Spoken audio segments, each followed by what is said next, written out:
લો બોલો, ગુજરાતમાં સૌથી વધારે ભાજપને અગર કોઈ વોટ આપે છે તો એ ગૃહિણીઓ આપે છે. ખૂબ જ ઘેલી ઘેલી થઈને જઈને ભાજપને વોટ આપી આવે છે.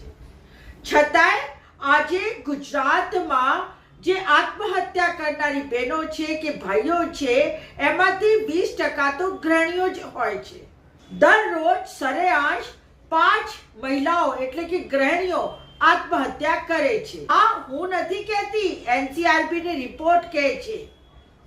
ગુજરાતમાં છેલ્લા 5 વર્ષમાં 8,717 ગૃહિણીઓએ આત્મહત્યા કરી લીધી છે.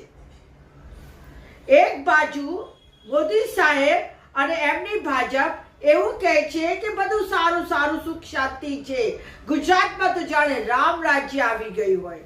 તો પછી આટલી બધી ગૃહિણીઓ આત્મહત્યા શું કામ કરે છે?